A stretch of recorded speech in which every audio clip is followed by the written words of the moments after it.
గత 10 ఏళ్ల కాలంలో కబ్జాలకు గురైన దేవాలయ ప్రజల భూములు కాంగ్రెస్ పాలనలో తిరిగి రికవరీ చేస్తామన్నారు వనపర్తి ఎమ్మెల్యే తూడి మేఘారెడ్డి.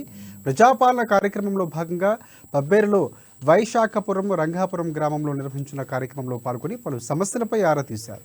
ఇందిరమ్మ రాజ్యంలో కబ్జాలకు ఆస్కారం లేదని స్పష్టం చేశారు. దరఖాస్తు చేసుకున్న ప్రతి ఒక్క లబ్ధిదారుడికి ఖచ్చితంగా ప్రభుత్వం సహాయం అందుతుందని ఆయన పేర్కొన్నారు. బోనాల పండుగ చేస్తున్నాం అన్ని ఇంకేమైనా ఉన్నాడు. ఆ ఎలక్షన్ల ముందర మొత్తం ఏం సమస్య లేవని చెప్పింది, కానీ అదంతా అబద్ధం.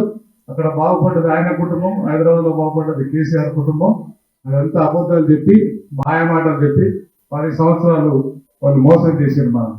మనకు ఒక డబుల్ బెడ్రూమ్ ఇల్లు లేదు, కొత్త రేషన్ కార్డు లేదు, ఇవన్నీ సమస్యలు ఉన్నాయని మేము 9వ తారీఖు నాడు మన గౌరవ ముఖ్యమంత్రి రేవంత్ రెడ్డి గారు ప్రమాణ స్వీకారం చేసిన తర్వాత మొట్టమొదటిగా 48 గంటల్లో 2 పథకాలు క్యాబినెట్ లో అప్రూవ్ చేసి, అసెంబ్లీలో అప్రూవ్ చేసి, మొదటిది ఆడబిడ్డలు, తెలంగాణ ఆడబిడ్డలందరూ ఆర్టీసీ బస్సులో ఉచితంగా తిరిగేది ఒకటి. రాజీవ్ ఆరోగ్యశ్రీ 5 లక్షల నుంచి 10 లక్షలకు పెంచి అన్ని